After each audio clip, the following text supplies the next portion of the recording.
Fun भी होगा, मस्ती भी होगी। स्वागत है आपका मेरे YouTube चैनल पे, जिसपे हम बात करते हैं GST related to CA inter and final. आज जो हमारा रिवीजन का टॉपिक है, बहुत ही शानदार सा टॉपिक है, जिसका नाम है प्लेस ऑफ सप्लाई। सबसे पहली बात जो प्लेस ऑफ सप्लाई में ध्यान रखनी है कि पूरे जीएसटी में बस एक यही चैप्टर है जहां पे आपको आईजीएसटी एक्ट लगाना है, भूल मत जाना। तो जब जब आप लिखते हो ना as per relevant provision of place of supply में क्या लिखोगे? As per relevant provision of IGST act 2017। Sir आखिरकार ये प्लेस ऑफ सप्लाई में आईजीएसटी एक्ट का रेफरेंस क्यों आया? प्लेस ऑफ सप्लाई बहुत ही संगीन मुद्दा है। प्लेस ऑफ सप्लाई में ये पता चलता है कि आखिरकार वो कौन सी गवर्नमेंट है जिसको जीएसटी का पैसा जाएगा। इसलिए प्लेस ऑफ सप्लाई के जितने सारे लॉस है ना, वो कौन बनाता है? तो सारे के सारे प्लेस ऑफ सप्लाई के लॉस बनाता है कौन? Central government.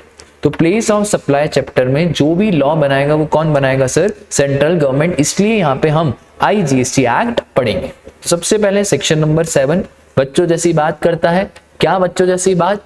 उम्र के इस पड़ाव पे अब आपको ये क्या बताना कि अगर दो डिफरेंट स्टेट्स हैं, दो यूनियन टेरिटरी है, एक स्टेट और यूनियन टेरिटरी है, उसे हम कहेंगे इंटर स्टेट ट्रेड और कॉमर्स। और इंटर स्टेट में क्या लगाया जाएगा? आईजीएसटी लगाया जाएगा। ठीक है। और बचपन से 55 तक अब आप थक गए होंगे सुन सुन के कि दिल्ली, जम्मू एंड कश्मीर और पुडुचेरी इन्हें डीम्ड स्टेट का दर्जा दिया गया है। उसके बाद सर अगर गुड्स इंपोर्ट हो रहे हैं तो जब जब गुड्स इंपोर्ट हो रहे हैं उसके ऊपर भी क्या लगाएंगे हम? आईजीएसटी। इंपोर्ट को भी मानेंगे इंटर स्टेट ट्रेड और कॉमर्स। ठीक है। Same applies for services also. अगर हम एक्सपोर्ट कर रहे हैं तो एक्सपोर्ट का मतलब क्या होता है? सप्लायर इंडिया में लोकेटेड है, place of supply outside India है। एक तो ये हो गया। और एक और चीज, अगर आप स्पेशल इकोनॉमिक जोन यूनिट या स्पेशल इकोनॉमिक जोन डेवलपर को अपना गुड्स या सर्विसेज दे रहे हैं तो उसे भी मानेंगे क्या? इंटर स्टेट ट्रेड और कॉमर्स। ठीक है। अब देखो ध्यान से, सर जो हमारा इंटर स्टेट नहीं है वो क्या है? हमारा intra state. Very very simple. एक और चीज याद रखना, ये तीनों चीजें always inter state. Special economic zone, inter state. For example अगर मेरे एमपी में दो यूनिट है, एक है डोमेस्टिक टैरिफ एरिया में और एक है एसईजेड में, इन दोनों यूनिट को अलग अलग मानेंगे। इनफैक्ट ये दोनों भले एमपी में, फिर भी क्या चार्ज होगा? इंटर मान के आईजीएसटी चार्ज होगा, क्योंकि एसईजेड का मतलब होता है फॉरेन।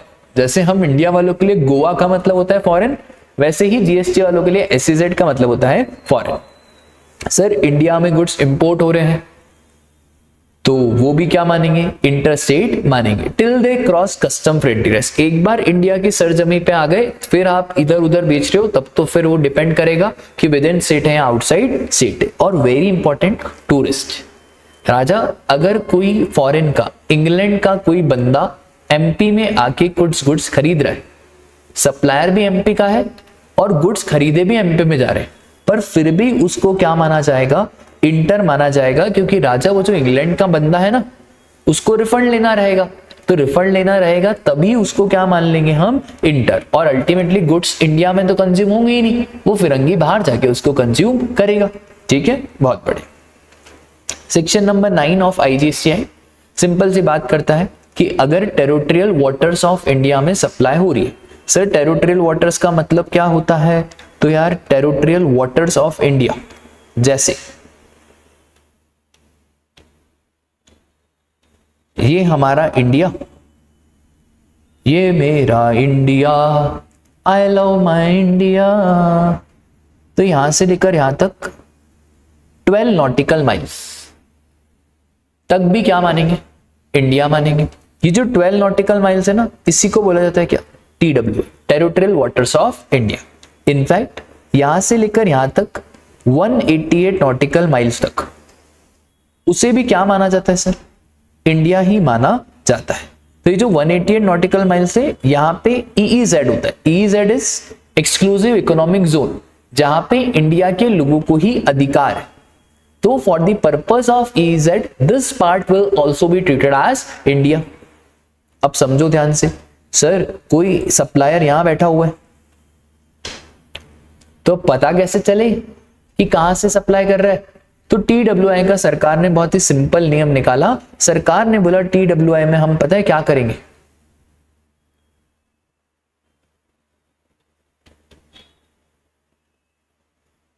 नियरेस्ट प्लेस को ले लेंगे। तो TWI में सरकार ने बहुत ही सिंपल बोला कि सर अगर आपका TWI से सप्लाई हो रहा है तो it shall be deemed to be coastal state और union territory where the nearest point of appropriate baseline is located. तो सबसे पास जो पड़ता होगा, जैसे अगर 10 किलोमीटर पे गुजरात पड़ रहा है, 12 किलोमीटर पे महाराष्ट्र का पोर्ट पड़ रहा है, तो फिर ले लो गुजरात का पोर्ट, बोलो माता रानी की जय। तो बस यही है हमारा क्या, टेरिटोरियल वाटर्स ऑफ इंडिया। या तो लोकेशन ऑफ सप्लाई नहीं है, या तो प्लेस ऑफ सप्लाई का पता नहीं पड़ पा रहा है, तो सबसे पास वाला आपको लेना पड़ेगा। इसके बाद सेक्शन नंबर 10 जो बात करता है हमारा गुड्स से रिलेटेड। तो प्लेस ऑफ सप्लाई में सेक्शन नंबर 10 बात करेगा गुड्स से रिलेटेड, 11 बात करता है इंपोर्ट ऑफ गुड्स, 12 बात करता है सर्विसेज की, और 13 भी बात करता है सर्विसेज की। 12 तब लगता है जब हमारा सप्लायर और रेसिपिएंट दोनों ही इंडिया में लोकेटेड है। 13 तब लगता है जब सप्लायर या रेसिपिएंट दोनों में से कोई इंडिया के बाहर है। और सर अगर दोनों ही बाहर है तो बुड़बक, जब दोनों ही इंडिया के बाहर है तो हम क्यों GST लेंगे? ठीक है, तो दोनों इंडिया के बाहर है तो अपने को कोई मतलब नहीं है। ठीक है, अब सुनो सर, 10 इज फॉर गुड्स। सबसे पहले सेक्शन नंबर 10(1)(a). 10(1)(a) बात करता है movement of the goods in world. अगर गुड्स का मूवमेंट हो रहा है, फॉर सपोज करो एक कॉम है, ठीक है, कैसा लग रहा हूं? सही बताना कैसा लग रहा हूं, है ना? फॉर सपोज करो गुड्स का मूवमेंट हो रहा है, टाणाना टाणाना, तो गुड्स का क्या हो रहा है? मूवमेंट हो रहा है। Where movement of the goods is involved, तो सर यहां पे देखा जाएगा कि ultimately where the goods terminates for delivery.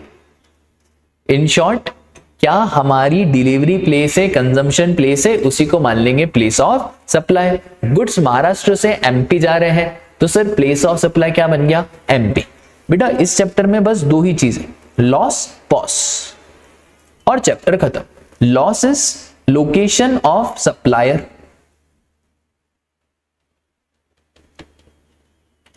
POS is place of supply. तो बस यही देखना है। लॉस तो आपको क्वेश्चन में दिया रहेगा, उसमें दिमाग लगाना नहीं है, बस सारा दिमाग लगाना पड़ेगा कहाँ? पॉस, जिसके लिए हम ये चैप्टर पढ़ रहे हैं। ठीक है, तो सर अगर मूवमेंट ऑफ गुड्स इन्वॉल्व है तो डेस्टिनेशन जहां पे कंजम्पशन प्लेस रहेगा वो बन जाएगा place of supply. Sir bill to ship to model, तो राजा देखो bill to ship to model होता क्या? बिलिंग किसी और को, शिपिंग किसी और को, उसी को बोलते क्या? Bill to ship to model. जैसे साहिल सर है और यहाँ पे एक बंदा है जिसका नाम है छपरी, ठीक है, और यहाँ पे एक और है हार्दिक। तो एक है हमारा छपरी और एक है हमारा हार्दिक। सपोज करो छपरी ने बोला, सर छपरी ने क्या बोला? छपरी ने बोला कि सर बिल मेरे को भेज दो पर शिपिंग कर दो किसको? हार्दिक को। हमने बोला ठीक है, कोई दिक्कत की बात नहीं है। बिल गया साहिल सर के यहां से छपरी के पास, ये हो गया बिल टू, पर शिप गया कहां? हार्दिक के पास। सर इसमें टोटल 2 ट्रांजैक्शन है, एक ट्रांजैक्शन तो साहिल सर और छपरी के बीच, ये वाले ट्रांजैक्शन में लगाना है 10(1)(b). देखो लॉ मेकर ने भी बोला 10(1)(b) that is bill to. ठीक है, कैसा लगा मेरा मजाक? तो 10(1)(b) that is bill to. अब देखो तो साहिल सर और छपरी बिल टू, यहां लगेगा क्या? 10(1)(b). दूसरा क्या है? Ship to. अब सर ये जो शिप टू का ट्रांजैक्शन है ना, ये तो ठीक है, पर राजा छपरी भी तो हार्दिक को बिलिंग करेगा ना, तो ये है हमारा ट्रांजैक्शन नंबर 2। इस ट्रांजैक्शन 2 में वापस से बिल टू शिप टू नहीं लगेगा, यहां पे 10(1)(a) लगेगा। तो सर यहां पे 10(1)(a) लगेगा, तो अल्टीमेटली जो हमारे हार्दिक का डिलीवरी प्लेस है, जो कंजम्पशन प्लेस है, वही बन जाएगा प्लेस ऑफ सप्लाई। तो sir bill to ship to में पहले में तो जहां पे बिलिंग करी, शिपिंग से कोई लेना देना नहीं है, तो यहाँ पे साहिल सर हो गए सप्लायर, और लॉस और पॉस देखना है तो लॉस हो गया MP, पॉस हो गया महाराष्ट्र, तो लगा दोगे क्या? IGST। सेकेंड केस में छपरी हो गया हमारा सप्लायर, हार्दिक हो गया हमारा रेसिपेंट, तो लॉस हो गया हमारा महाराष्ट्र, और सर पॉज हो जाएगा हमारा हार्दिक की लोकेशन। तो सपोज करो हार्दिक रहते हैं हमारे एमपी में, तो भाई वापस से पॉज हो गया एमपी, तो वापस से क्या लग जाएगा आई जीएसटी। बोलो माता रानी की जय। तो बिल टू शिप टू में 10(1) भी लगता है और 10(1) भी लगता है। Sir where no movement of goods involve, बेटा मैंने तुम्हारा घर ही खरीद लिया, उस घर में प्री इंस्टॉल्ड फर्नीचर था, तो गुड्स का तो कोई मूवमेंट हुआ ही नहीं, मेरा मूवमेंट हुआ। तो यहाँ पे सर अल्टीमेटली जहां पे गुड्स लोकेटेड है वो बन जाएगा प्लेस ऑफ सप्लाई। और असेंबली इंस्टॉलेशन के केस में जहां पे असेंबली और इंस्टॉलेशन हो रही है, जैसे मैंने मेरे घर पे टीवी लगाया, तो टीवी की जहां पे असेंबली और इंस्टॉलेशन हो रहा है वही बन जाएगा क्या प्लेस ऑफ सप्लाई। एसी लगाया तो जहां पे असेंबली इंस्टॉलेशन हो रही है। और फिर चनाचोर गरम, जी हाँ madam madam madam madam madam, चना चना चना, ताला लीजिए ताला, ऐसा सुना होगा ना ट्रेन में। इसको बोलते हैं राजा onboard supply of goods. Onboard supply of goods के केस में क्या रहता है, पता तो रहेगा नहीं कि आप ताला कहां खरीद रहे हो, कहां कंज्यूम कर रहे हो, कुरकुरे कहां खरीद रहे हो और खा भी रहे हो या नहीं खा रहे हो। तो यार सरकार ने बोला इसमें ये पता लगाना बहुत मुश्किल है, तो यहां पे जहां पे गुड्स चढ़े, जहां पे गुड्स ऑन बोर्ड हुए वही बन जाएगा क्या प्लेस ऑफ सप्लाई। ठीक है, consumption place is not relevant. बस हो गया। सर एक नया सेक्शन आया है 10(1) बहुत ही सिंपल है। अगर आप अनरजिस्टर्ड पर्सन को कोई भी गुड सेल करते हो तो वहां पे बेटा डिलीवरी प्लेस का पता लगाना बहुत मुश्किल है। जैसे ओवर द काउंटर सेल्स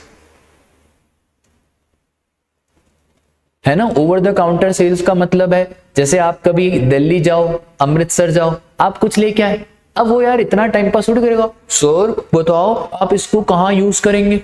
नहीं भाई, हम कहीं घूमने जाते हैं तो गिफ्ट का कुछ ना कुछ सामान लेके आते हैं अपने घर के लिए, तो क्या वो आपसे पूछता है कि आप इसे कहां पे कंज्यूम करने वाले हैं? नहीं पूछता। Sir over the counter sale इसी को बोलते हैं। दिल्ली में गाड़ी खरीदी, जानबूझ करके गाड़ी दिल्ली में खरीदी पर चलाओगे आप कहीं और, ताकि आपका आरटीओ का पैसा बचे। बहुत तेज हो रहे हो ना, तो अब क्या करें सर, यहां पे दिक्कत हो जाएगी। तो ओवर द काउंटर सेल में अगर आप अनरजिस्टर्ड पर्सन को कुछ भी माल सेल करते हो, उस केस में रहेगा मेरा लोकेशन ऑफ रेसिपेंट अगर अवेलेबल है और लोकेशन ऑफ सप्लायर। ठीक है, अच्छा याद रखना पॉइंट किस में है, अनरजिस्टर्ड पर्सन में। तो 10(1) ये नया आया है, ये इसलिए आया क्योंकि कभी कभार डिलीवरी प्लेस का पता लगाना बहुत मुश्किल होता है, तो हम ले लेंगे लोकेशन ऑफ रेसिपेंट और लोकेशन ऑफ सप्लायर।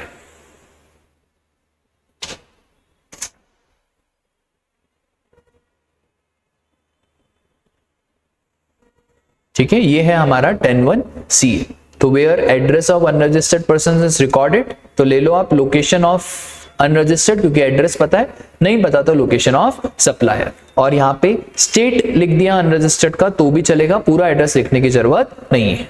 ठीक है sir, section number 12, section number 12, 11 is for import of goods और वो सीए इंटर के कोर्स में नहीं है। 12 इज फॉर सर्विसेस, और ये तब लगाना है जब सप्लायर और रेसिपेंट दोनों ही कहां, इंडिया में हो। सप्लायर भी इंडिया में, रेसिपेंट भी इंडिया में, तो क्या लग जाएगा राजा, सेक्शन नंबर 12। सेक्शन नंबर 12 की एप्लीकेबिलिटी तो आपको मैंने बताई थी, 12(1) यही बात करता है कि both the parties are located in India. 12(2) है हमारा रेसिडरी प्रोविजन। रेसिडरी प्रोविजन तब लगेगा जब कोई स्पेसिफिक प्रोविजन नहीं लग पाएगा। अगर स्पेसिफिक लग जाए तो स्पेसिफिक लगा देना, जैसे इमूवेबल प्रॉपर्टी का स्पेसिफिक सेक्शन है, जैसे परफॉर्मेंस रिलेटेड सर्विसेज का स्पेसिफिक सेक्शन है, ट्रांसपोर्टेशन ऑफ गुड्स का स्पेसिफिक है तो स्पेसिफिक लगाना। पर अगर स्पेसिफिक नहीं लग पा रहा है तो जनरल रूल लगा देना। जनरल रूल सर बहुत सिंपल, लोकेशन ऑफ रेसिपिएंट अगर रजिस्टर्ड है या आपको एड्रेस पता हो, otherwise location of supplier.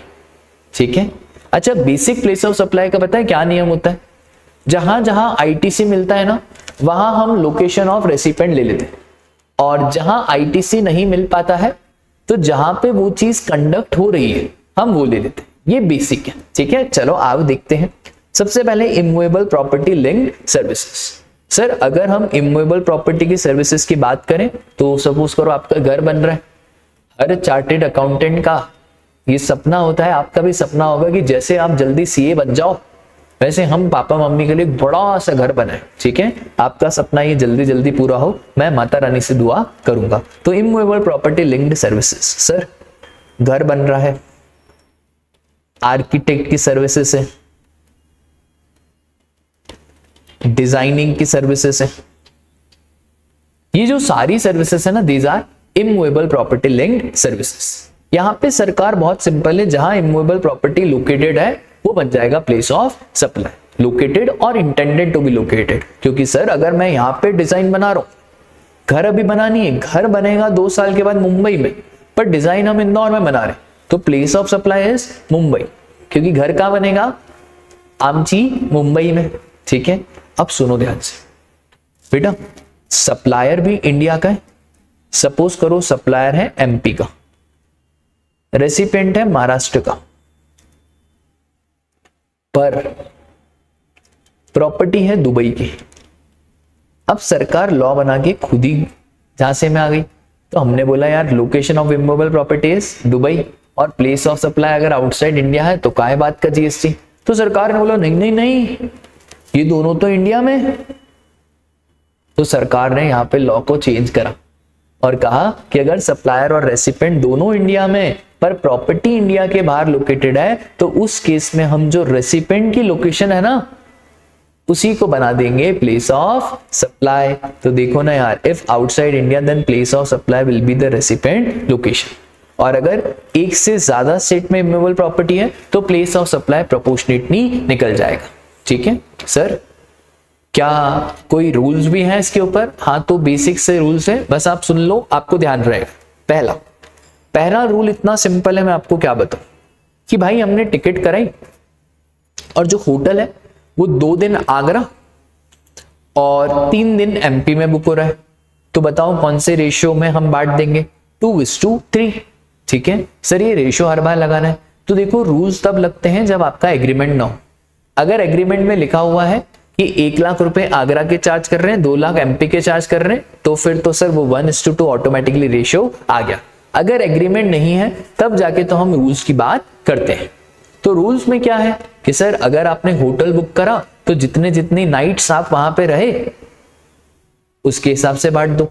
Sir कभी कभार क्या होता है ना, एरिया में दिक्कत आ जाती है कि सपोज करो ये गेट खोला तो यहां से महाराष्ट्र और ये गेट खेला तो यहां से एमपी, तो अब करूँ तो करूँ क्या? तो सरकार बोल रही है वहां पे आप एरिया के रेशियो में बांट दो। और अगर बात चल रही है आपकी वेसल की, आप घूमी कर रहे हो, वेसल शिप में जा रहे हो, तो सर शिप आपको कभी इस स्टेट में कभी उस स्टेट में, तो हमने बोला टाइम के हिसाब से बांट दो।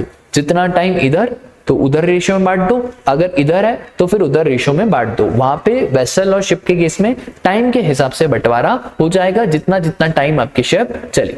ठीक है, एक सर सिंपल सा अमेंडमेंट है। एडवर्टाइजिंग सेक्टर बहुत ही सिंपल है, आपको बस ये ध्यान रखना है कि यार अगर हमने पूरा स्पेस ही खरीद लिया, ठीक है, तो हमने स्पेस खरीद लिया, हमने सामने वाले से राइट खरीद लिया कि यार आज से हम आपकी जगह 2 महीने के लिए यूज करेंगे। अब आपकी इच्छा है, आपको जितना एडवर्टाइजमेंट करना है इस पे आप करो।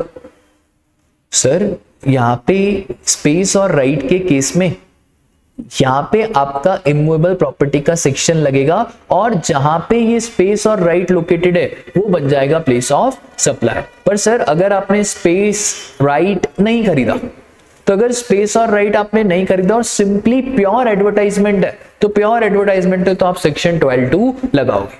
ठीक है, तो बस एग्जाम में ये देख लेना कि स्पेस और राइट अपन ने खरीदा है तो फिर इमूवेबल प्रॉपर्टी, और अगर जनरल एडवर्टाइजमेंट है तो सेक्शन नंबर 12 सबसेक्शन 2। फिर होता है परफॉर्मेंस बेस्ड सर्विसेज, इसमें आता है इंडिविजुअल रिलेटेड सर्विसेज, जहां पे इंडिविजुअल के लिए कुछ करा जा रहा है, restaurant, personal grooming, beauty treatment, इसका आईटीसी नहीं मिलता है, ITC blocked credit section 17 subsection 5। तो वहां पे प्लेस ऑफ सप्लाई क्या रहेगा? एक्चुअल प्लेस ऑफ परफॉर्मेंस, जहां पे आपने बाल कटवाए। फॉर सपोज करो आप गए जावेद हबीब के पास मुंबई में बाल कटवाने, तो प्लेस ऑफ सप्लाई बन जाएगा क्या, मुंबई।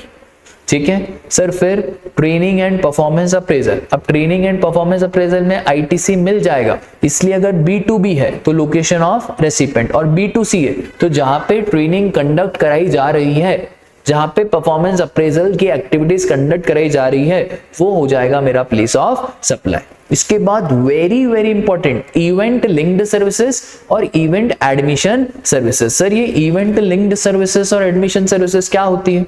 देखो दो चीज। फॉर एग्जाम्पल आपकी सिटी में सनम का शो हो रहा है, सनम बहुत बड़ा बैंड है, ठीक है, कभी तो सुना होगा।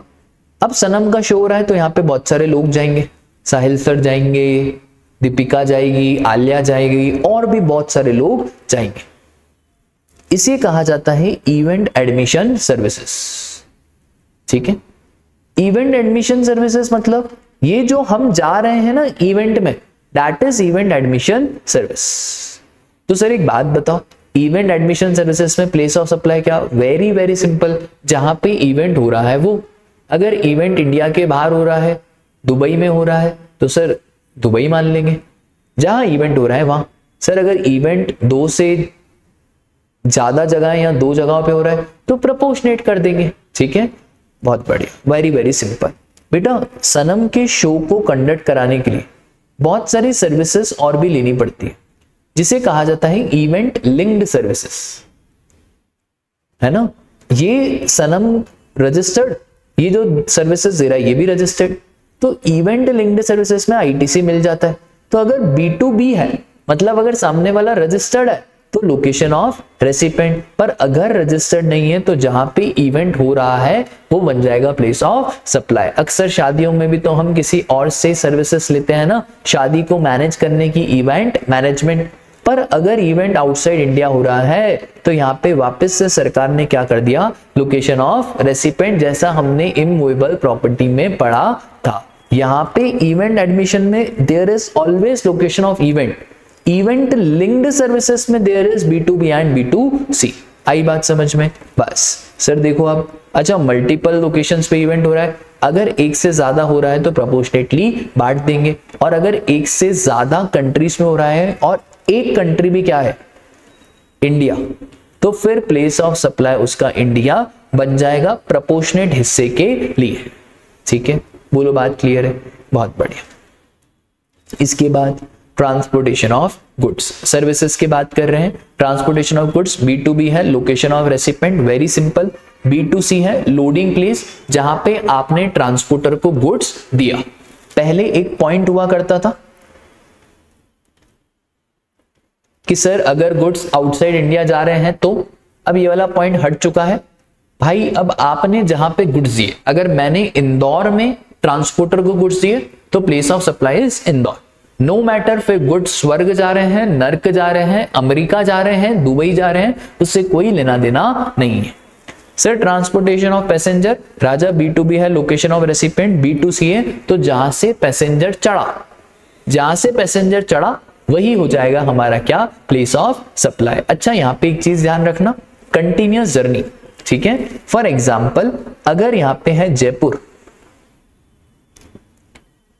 फिर है इंदौर, फिर है दिल्ली, आपकी एक फ्लाइट है इंडिगो A20, यहां पे भी फ्लाइट है इंडिगो A21, एक जर्नी मानूं या 2 जर्नी? सर इसको हम एक जर्नी नहीं मानेंगे, इसको हम 2 जर्नी मानेंगे। 2 जर्नी इसको क्यों मानेंगे राजा? एक जर्नी तो रहेगी जयपुर से इंदौर, और यहाँ पे जो दूसरी जर्नी रहेगी वो रहेगी हमारा इंदौर से दिल्ली। तो जयपुर से इंदौर की एक जर्नी और इंदौर से दिल्ली की दूसरी जर्नी। सर आज से पता कैसे चलेगा कि एक जर्नी या 2 जर्नी? देखो मंत्रा बहुत सिंपल है, आपको ये याद रखना है, क्या फ्लाइट चेंज हो रही है, बस यहाँ पे A20 है, A20 में अगर फ्लाइट चेंज हो रही है तो 2 जर्नी मानेंगे, अगर फ्लाइट चेंज नहीं हो रही है तो एक ही जर्नी मानेंगे। ठीक है, तो मंत्रा सिंपल है, यहाँ पे फ्लाइट चेंज हो रही है तो कितनी जर्नी मान लो? 2। तो जयपुर से इंदौर के लिए place of supply will B Jaipur, क्योंकि पैसेंजर जयपुर से चढ़ा, और इंदौर से दिल्ली के लिए place of supply will be Indore. आई बात समझ में? बस इतना सा ही कंसेप्ट है। सर अगर पता ही नहीं है कि पैसेंजर कहां से चढ़ेगा, सर ये क्या बात हुई? ये सिंपल सी बात ये हुई कि आपने बोर्डिंग पास देके रखा है, कोई ऐसा पास जहां पे अभी पता ही नहीं चल रहा कि पैसेंजर कहां से चढ़ेगा, तो नहीं पता चल रहा तो रेसिडरी प्रोविजन लगाओ, that is section 12 subsection 2। Sir फिर ऑनबोर्ड सर्विसेज, ये ऑनबोर्ड सर्विसेज एग्जांपल आपको फ्लाइट में टेलीविजन दिखा रहे हैं, होता है ना, दिस इज ऑनबोर्ड सर्विसेज। तो यहां पे रहेगा first departure point of conveyance, जहां से फ्लाइट उड़ी। जैसे आपकी फ्लाइट है अमृतसर से इंदौर, तो यार सारी मूवी तो अमृतसर में डाल देंगे, आप कहां पे देख रहे हो उससे कोई लेना देना नहीं है, आपका प्लेस ऑफ सप्लाई क्या मान लिया जाएगा? अमृतसर। तो जहां से प्लेन जू करके उड़ा, ठीक है। उसके बाद राजा टेली कम्युनिकेशन सर्विस। अब देखो टेली कम्युनिकेशन सर्विसेज का बहुत ही सिंपल सा पॉइंट है, ठीक है। मैं आपको एक शानदार सा चार्ट बताता हूं टेली कम्युनिकेशन सर्विसेज का। दिक्कत नहीं, चार्ट तो नहीं मिल रहा है, चलो वापस से आपके लिए चार्ट बना देते हैं। देखो टेली कम्युनिकेशन सर्विसेज में क्या होता है, दो तीन बातें हैं टेली कम्युनिकेशन। एक है आपका फिक्स डिवाइस, घर में कभी ना कभी तो वाईफाई लगाया होगा, तो फिक्स डिवाइस के केस में क्या सर, वाईफाई लैंडलाइन, तो जहां पे ये फिक्स डिवाइस लगा वो, तो यहां पे very very simple location of fixed device, ठीक है सर। दूसरा जो रहता है टेलीकम्युनिकेशन में वो रहता है मेरा प्रीपेड कार्ड और वाउचर। अगर हमने प्रीपेड कार्ड और वाउचर खरीदा तो जनरली जब भी हम सिम खरीदते हैं या सिम वाले भैया से रिचार्ज कराते हैं, तो जमाना होता था जब हम सिम वाले भैया से रिचार्ज और वो छोटे छोटे 10-10 रुपए के वाउचर खरीदते थे, तो यहां पे वो आपसे एड्रेस तो पूछेगा नहीं, तो एड्रेस नहीं पूछेगा तो इसलिए वहां पे location of supplier. Sir online recharge हो रहा है राजा, ऑनलाइन रिचार्ज में ना आप चाह के भी कुछ नहीं कर पाओगे, क्योंकि आपसे सबसे पहले पूछता है सिम कहां की, क्योंकि मोबाइल फोन है डिटेक्ट तो हो ही जाता है। तो ऑनलाइन रिचार्ज के केस में there is always what, location of recipient. Sir अगर पोस्टपेड सिम हो तो यार पोस्टपेड सिम है ना, तो पोस्टपेड सिम में तो बिल आएगा घर पे, तो बिल आएगा तो ऑटोमेटिकली क्या बन गया, place of supply billing address. और अदर केसेस है तो आप लगाओगे 12 सबसेक्शन 2, ठीक है। बस इतनी सी ही बात है, आप ये चार्ट ध्यान रखना, अगर आपको लगे तो वीडियो को पॉज करके इसका आप स्क्रीनशॉट ले सकते हैं। चल तो ये हो गया हमारा टेलीकम्युनिकेशन सर्विस। उसके बाद सर बैंकिंग कंपनी, तो बैंकिंग कंपनी के केस में लोकेशन ऑफ रेसिपिएंट अगर पता है और लोकेशन ऑफ सप्लायर, ठीक है। इंश्योरेंस में सर इंश्योरेंस के केस में हमेशा आपको लोकेशन ऑफ रेसिपिएंट पता ही रहेगा, तो यहाँ पे B2B B2C always location of recipient. अच्छा सर बैंकिंग में क्या क्या, बैंकिंग आ गया, फिर आपका फाइनेंशियल इंस्टीट्यूशंस आ गए, ज़ेरोधा ब्रोकिंग सर्विसेज, ये सारी सर्विसेज इसके अंदर कवर्ड हो जाती है। और फिर है हमारा एडवर्टाइजमेंट सर्विसेज टू गवर्नमेंट। अगर एडवर्टाइजमेंट सर्विसेज नॉर्मल है, गवर्नमेंट को नहीं है, तो रेसिडरी लगाओ, अगर गवर्नमेंट को है तो आपको प्रपोर्शनेट करना पड़ेगा। सर प्रपोर्शनेट करने में दिमाग लगाना है, कोई दिमाग नहीं लगाना है, राजा आपको क्वेश्चन सारी डिटेल दे देगा, जैसे क्वेश्चन बोलेगा वैसे आप प्रपोर्शनेट कर देना, इसको याद रखने की जरूरत नहीं है। फिर हमने रूल्स पढ़ ली है, ठीक है। एक रूल है हमारा किसका, इवेंट का, तो इवेंट का रूल सिंपल से ये कहता है कि सर अगर कॉन्ट्रैक्ट है तो कॉन्ट्रैक्ट के हिसाब से बांटो, फिर तो रूल नहीं लगेगा, पर अगर कॉन्ट्रैक्ट नहीं है तो फिर आपको गैप लगाना पड़ेगा, that is generally accepted accounting principle. तो गैप के हिसाब से जो रेशियो आ रहा है उसके हिसाब से आप बांट दो, ठीक है। फिर सर एडवर्टाइजमेंट कैसे बांटे, तो this is not to be remembered, ये सब कॉमन सेंस है, इसमें आपको ज्यादा दिमाग नहीं लगाना, याद भी नहीं करना, ठीक है। कुछ याद करने की इसमें जरूरत नहीं है। जैसे for example advertisement on train, जैसे आप देखते हो कि ट्रेन में एडवर्टाइजमेंट होता है, तो कैसे बांटे, सर वो जो लेंथ है ना रेलवे ट्रैक का उसके हिसाब से बांट दो, ठीक है। तो इसको आपको कुछ याद करने की जरूरत नहीं है। और अगर करना भी है याद तो बस दो चीजें, टेलीविजन और इंटरनेट, बस इसके अलावा कुछ नहीं। सर टेलीविजन चैनल में एडवर्टाइजमेंट हो रहा है तो कैसे बांटेंगे, तो as per broadcast audience research council. बार्स के हिसाब से आपको बांटना पड़ेगा। सर अभी कौन सा व्यूअरशिप फिगर लेंगे?